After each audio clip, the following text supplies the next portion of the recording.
Pleased to welcome to the microphone Brennain Lloyd. She very modestly describes herself as the project coordinator for Northwatch, but like our other panelists today, she too is a national treasure. We're very pleased that she could be with us today. Brennain, come on up to the microphone. Please welcome Brennain.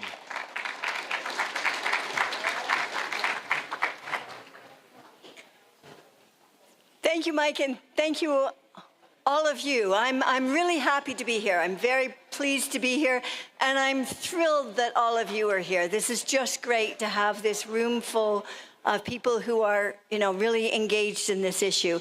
So I'm Brennain Lloyd, and I'm from Northeastern Ontario. My primary organization is Northwatch, which is a Northeastern Ontario organization. We're generalists. We work on mining, forestry, wastewater, and nuclear waste, the nuclear fuel chain in general and nuclear waste in particular. So I'm your neighbor from the north side of the lake because our region is north shore of Lake Huron north and the east coast of Superior up to the James Bay coast. But I have for a number of years now been working with We the Nuclear Free North, which is a Northern Ontario-wide alliance of groups, Indigenous and non-Indigenous people, focused on the nuclear waste management organizations, plan to select and then select a site and then bury and abandon all of Canada's high-level waste in a single site. So that has been a concentration for, I'm doing the down arrow. I hope this doesn't count as my time. So because we're going to do a really rapid run through a short list of topics, I want to talk to you about the siting process, some basics about the project, very briefly about the hosting agreements, and then some summary and conclusions. So that looks to me like that's the up button. So we're going to start talking about the NWMO siting process. Just first, some basics. I know that many of us have been in this conversation for quite a while, but some of us are still new to the conversation. So I still like to talk about, I don't know if the tech people are trying to correct my mistakes or if I'm making new ones with every click of the button, but just the basics. So this idea of burying all of Canada's high-level waste in a single location has been around for decades. It started in the 1970s. 3 men, 3 months asked to study the problem of nuclear waste, and they decided we'll bury it. We'll bury it in the Canadian Shield, but if that doesn't work out, we could always go to the salt formations of the Goderich area, which might now be a surprise to the people of Goderich, but that was the backup plan. 1980s, they did a siting process, basically got,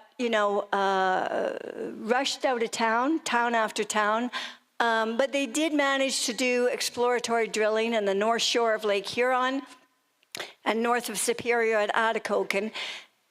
And then they morphed from that into the development of a concept. And we still have a concept. In the 1990s, it was Atomic Energy of Canada Limited's geological disposal concept, went through a lengthy review process, and in the end, the panel was to say, has ACL demonstrated their geological disposal concept to be safe and acceptable? The panel said no. No, it hasn't been, and as additional advice, next steps should be taken by an independent agency, arm's length from industry. And the government said, thanks so much for that advice. We accept it in principle. And then they did pretty much the exact opposite.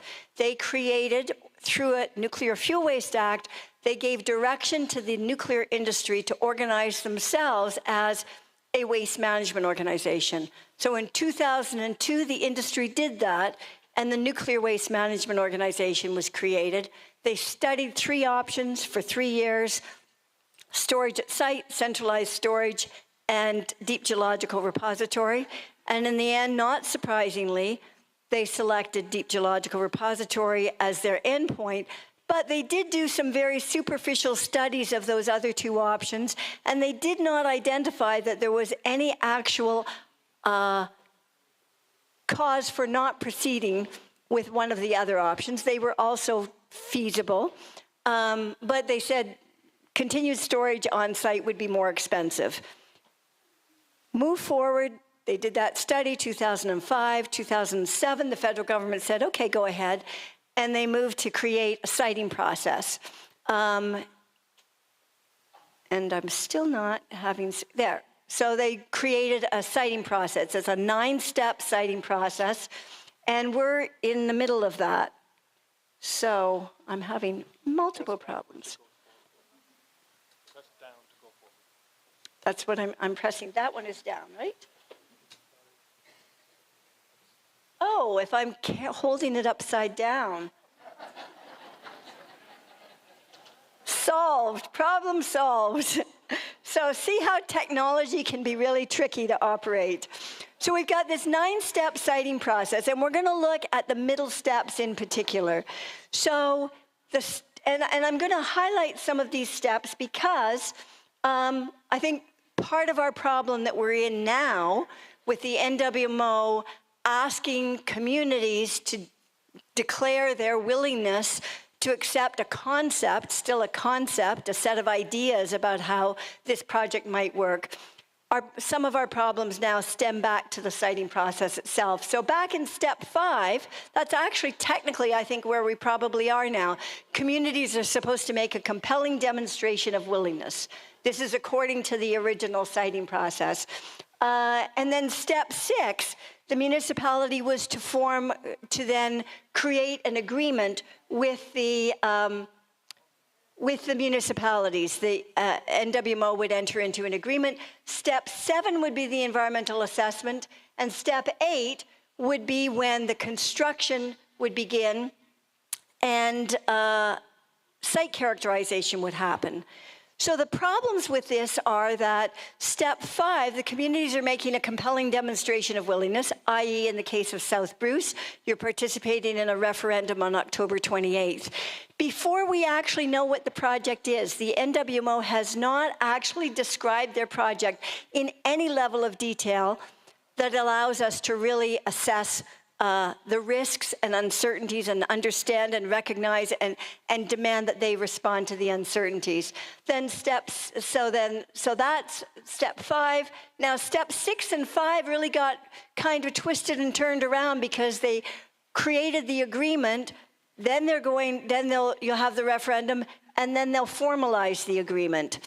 But the agreement is all important in this decision page, and in this decision step, because the agreement sets out all of the obligations that the municipality is committing you to. So the agreement is absolutely important. It's a package deal. But that agreement is being made before the NWMO has yet described their project in any kind of detail. And it's happening before step 7, which is the environmental, now called the impact assessment stage, and the first of the licensing stages.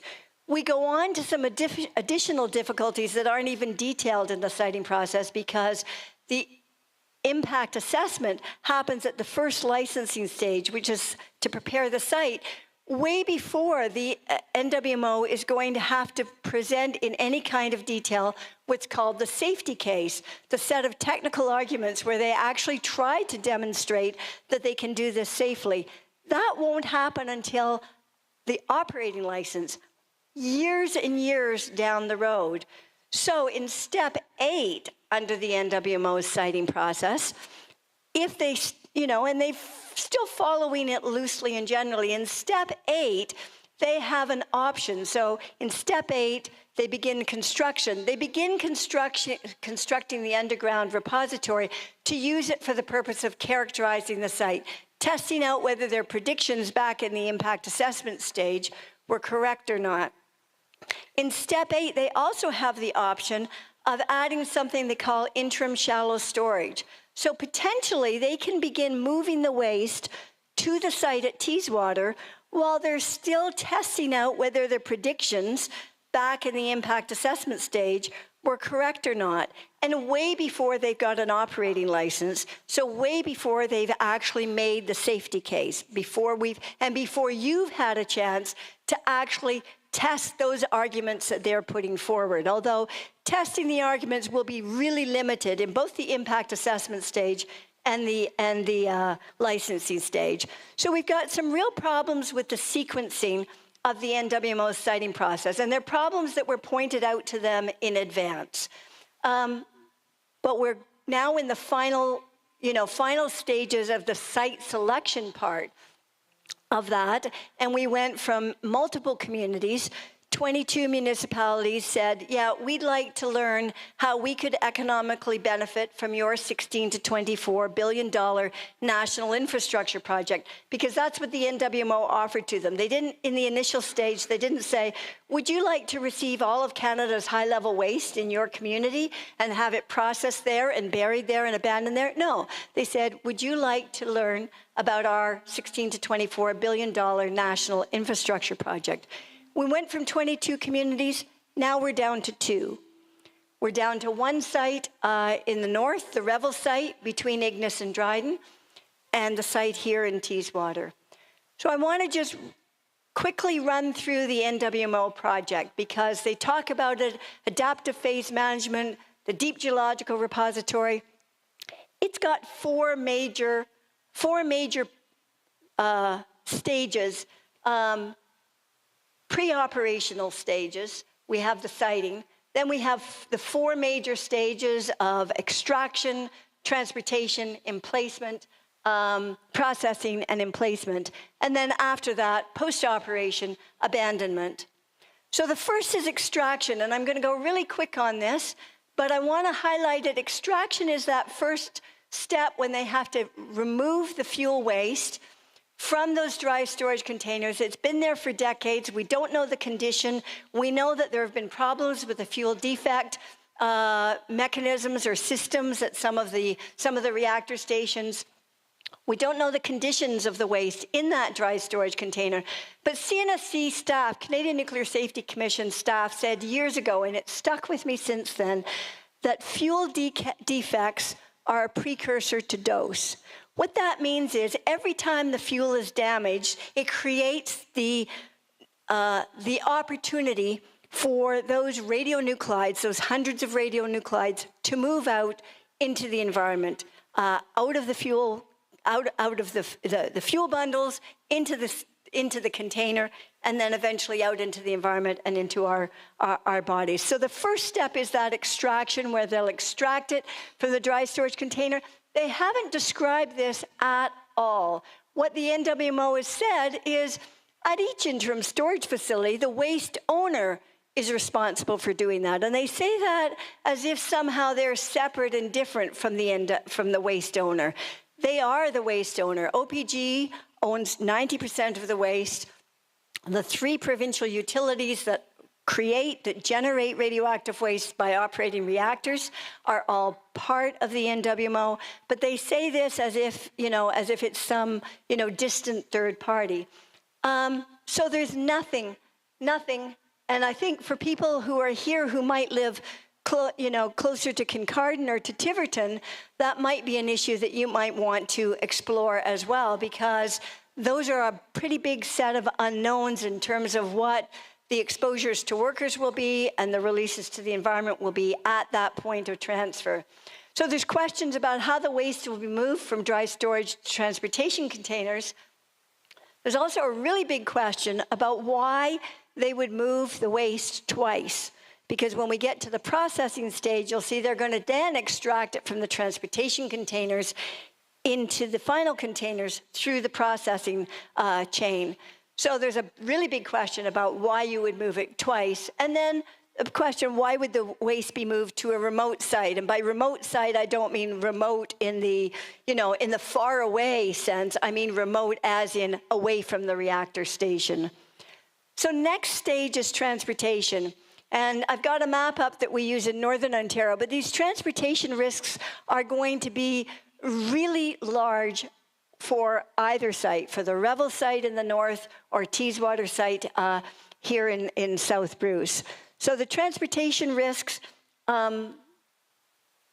start with that moving into the transportation container.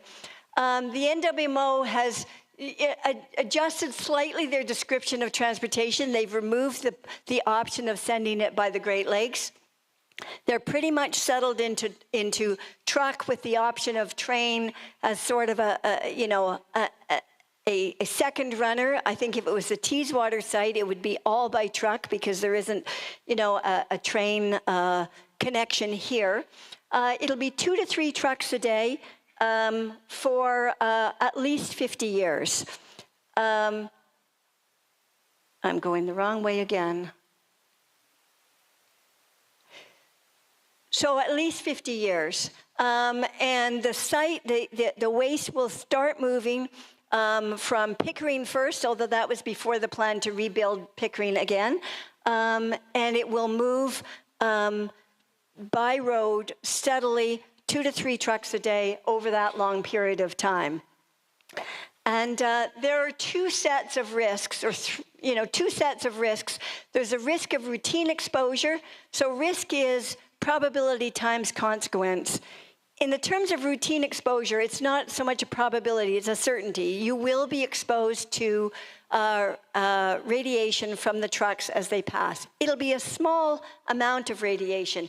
That amount will be larger, of course, if you have a longer period of time beside, behind, or in a proximity to the truck, because dose is distance, exposure is dose, distance, and duration. So if you're closer for a longer time, and I'm at 5 minutes, that can't be true. So one thing the NWMO tells you repeatedly is about the safety tests, the rigorous safety tests that these have been subject to. In fact, they haven't been. In fact, only the one container has been subject to any tests. It was in the 1980s. It was only the first 2 tests, drop and puncture tests. They were partially completed, only partially successful, and on a half-scale container. The other 2 containers are still concepts. Well, the dry storage container was designed for movement within the reactor station. Turns out fire and water tests, water immersion tests, they can replace those tests with computer calculations and modeling.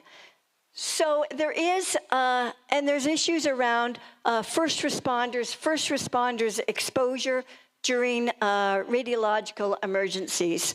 And we're very concerned. We did a project in 2018 with first responders and heard that they rely really largely on this emergency response guidebook. And that emergency response guidebook, it dismisses the radiological risk. It says radiation presents minimal risk to transport workers, emergency response personnel, and the public during transportation accidents due to the packaging. Well, that's the same packages that we've heard haven't actually been subject to full-scale tests. So we're very concerned about the exposure as a result of accidents in particular to emergency workers. NWM and CNC also like to talk about their excellent transportation record. In fact, it's hard, we don't have a public registry, but both the CNSC and Transport Canada do identify a record of transportation accidents, including from shipments of low-level waste from Bruce to an off-site unnamed licensed facility. So the accidents do happen, and they will happen, and it's just a matter of time. So far, very fortunate in Canada, no large-scale releases, but that doesn't mean it not happening to date doesn't mean it won't happen in the future. So processing is, I think, a really high level of concern, particularly for people here in Teeswater. Gordon has already done some of the work I would have to do, talking about the used fuel processing plant, the used fuel packaging plant where they process it. It'll move through a number of different hot cells in this facility. There are a number of issues we've identified with what they call more generally the surface facilities, but in particular the used fuel packaging plant. There's going to be defective fuel. It'll be segregated, but they don't say how it will be managed. They say there will be inspection and detection, but they don't describe it all. Again, this is part of it being at such a concept stage. They'll generate waste at the site. They will generate radioactive emissions to air.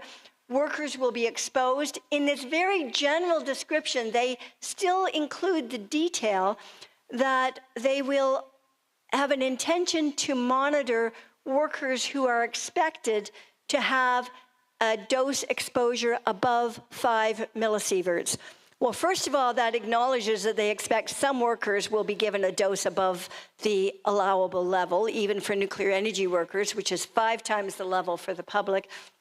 But it also says that they're not planning to monitor every single worker, which I think is really, really problematic. Just as another, not so much the processing, but as another example of the kind of at-site concerns, the air underground will be too radioactive. The radiation levels will be too high underground to allow workers to be present, but they will be venting the air from the underground to the surface, and they won't be filtering it. They will only turn the filters on if there's an unexpectedly large release, and they say they'll have 3 minutes to get that filter on.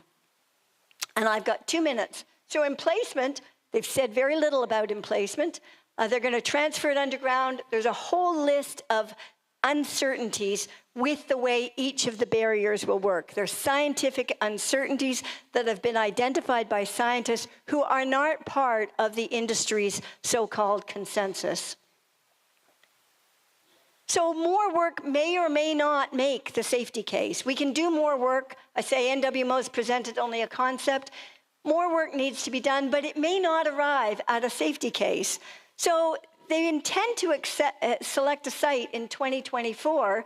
They've got a signed agreement with Ignace. They're working on getting a signed agreement with the South Bruce following the referendum. The First Nations still have to make a decision and haven't said specifically when they'll make that. So there's some observations I just want to share from the Ignace hosting agreement. And I think these will also surface with the South Bruce agreement. So it binds future municipal councils to the agreement. There's no opting out after that agreement is signed. It requires future councils to show up and support the NWMO's project, even regardless of any future concerns that might emerge. The information about the project, including scientific and technical issues information, will be considered confidential within the implementation group.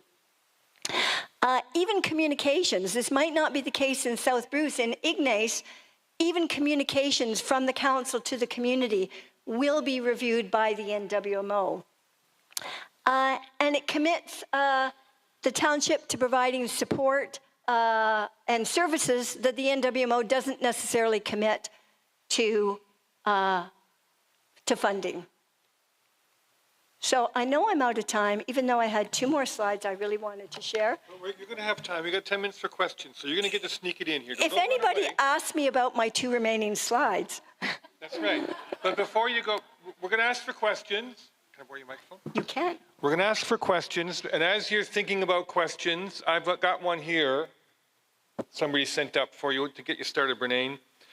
According to Schedule B, the financial benefits, the operations end in 2092.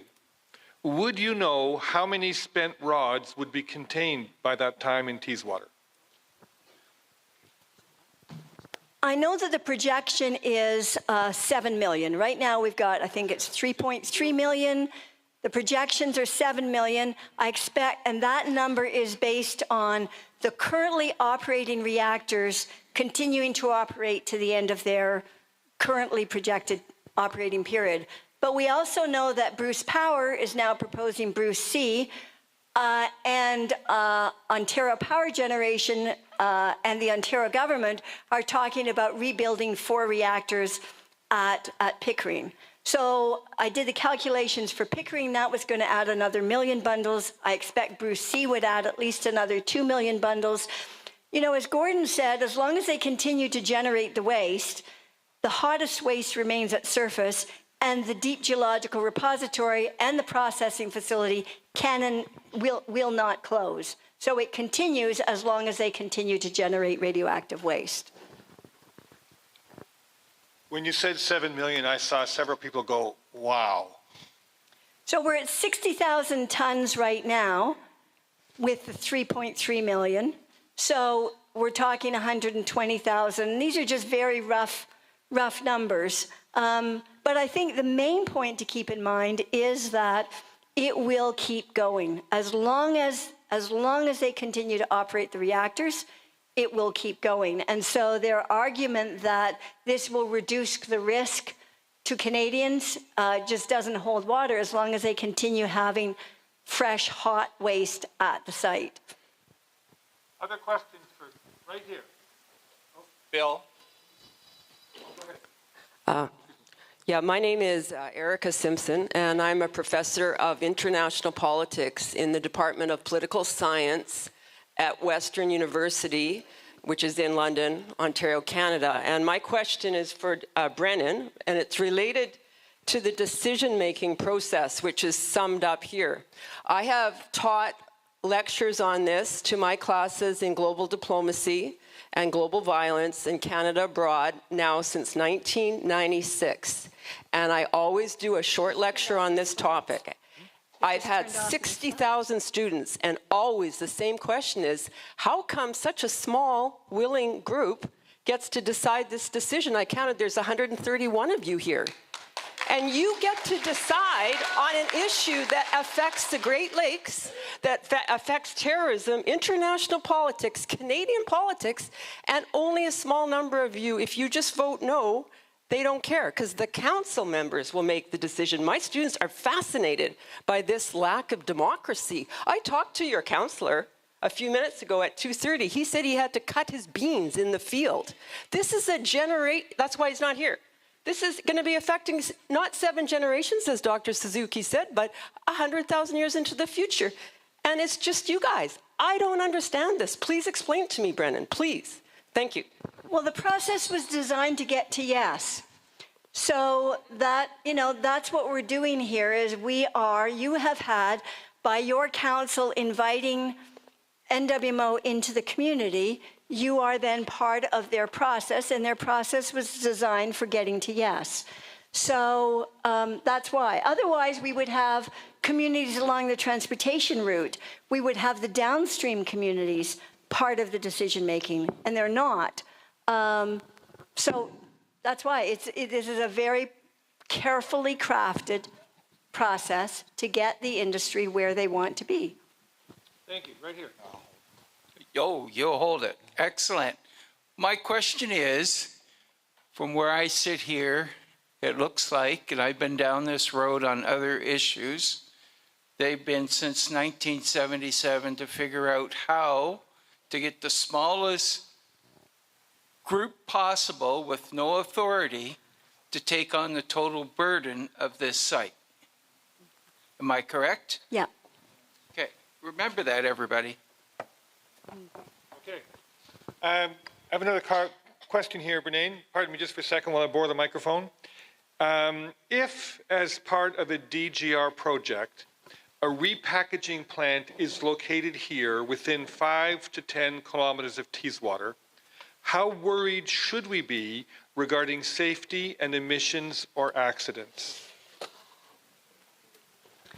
You should be very worried. I mean, of course, just as with transportation, in the processing facility, accidents increase the likelihood or the volume of releases. And, Dr. Dewar already talked about the Beer 7 conclusions, which said that there is no level of exposure to radiation which does not have some level of risk attached to it. There are going to be releases. We can tell even by the minimal information NWMO has provided about the used fuel packaging plan that there will be releases.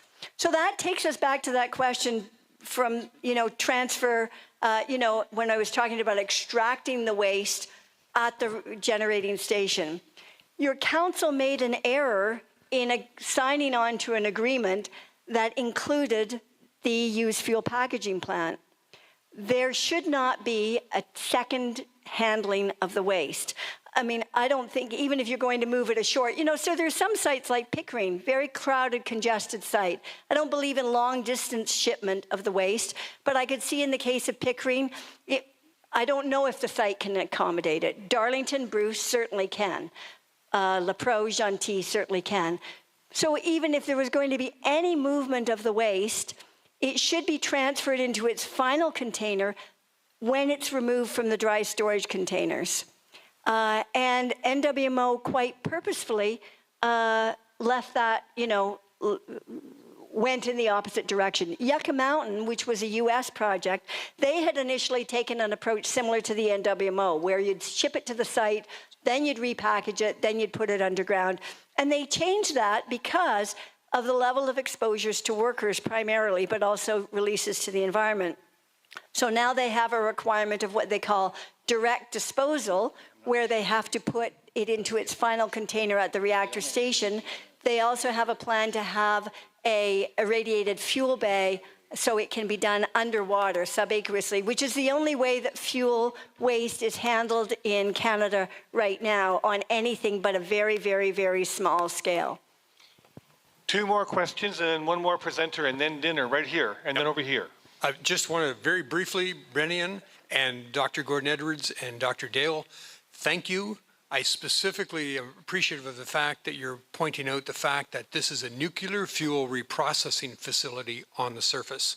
The DGR is actually secondary. That nuclear fuel reprocessing facility should be in a remote place a long ways away from people and not near our farmland, including the animals that will not be evacuated if there's a problem. The animals will be left there to die. Well, actually, Ed, I think it should be at the reactor station where the waste is, where they have the technology, they have the irradiated fuel bay. That's where the transfers should happen. Brennain, I have requested on several occasions from the NWMO what their monitoring plan for the future is. I've received emails back. The word monitoring is in there 12, 13 times. But when you get to the bottom of the email, basically it says they have their plan is they plan to monitor, and it'll be determined by future technologies. So I'm wondering if you have been able to get any more information from them, or if that's just it. They hope to have a plan and eventually somebody will figure it out. So many years ago, they put out a paper that was their monitoring plan, long-term monitoring plan, and it consisted of putting some boreholes in the perimeter and dropping a sensor down, and every 20 years picking it up, reading the sensor, and putting another one down. Some years later, they came out with another paper, which was towards developing a framework for monitoring, which said what you've just said, that they don't have a plan. But when you put the waste... So here's the fundamental problem with a deep geological repository. You're putting the waste 1,000 meters up to 1,000 meters down, then along a corridor that's 1,000 meters long, and then in an emplacement room that's 250 meters deep, and then you're stacking them, and you're stacking them, and you're stacking them, and you're coming out and you're sealing the room, remembering that this is an environment that's too radioactive to have workers present, and then you do that till you work your way out of the repository. So unless they have some system of monitoring within the emplacement room, of monitoring the containers, that old idea they had about monitoring on the perimeter, it would never tell you where the failed waste container was. So once you've put it into that underground location, really the possibility of retrieving, repairing, re-encapsulating the waste is pretty much nil. So if you think about what's required, you need to be able to monitor the waste, measure the performance of the containers, and mitigate it. And when you do that in a deep geological repository, when you put it in a deep geological repository, you've removed that possibility. And Mike told me to make this answer really, really short. I said as short as possible. That might have been the shortest possible version. One more question for Brennain, and then we have one more speaker. Could we, anybody that lives in this area, could we not get a free Geiger counter to test our radiation, please? You could do that. There is actually, I think it's called Citizen Safe. There's a citizen monitoring program. The difficulty is, so we talk a lot about gamma radiation, and Dr. Edwards or Dr. Dewar would be more qualified to talk about this than me, but I've got the mic. So we talk about radiation and gamma radiation, but there's also alpha and beta particles, and those aren't caught by a Geiger counter. And by the time you catch something coming off with a Geiger counter, you know, you're already living with the problem. So I would encourage people living near a nuclear facility certainly to monitor the gamma radiation, but it's not going to tell you everything you need to know about what's being released from the used fuel processing facility, packaging plant, or from the deep geological repository. Thank you, Brennain.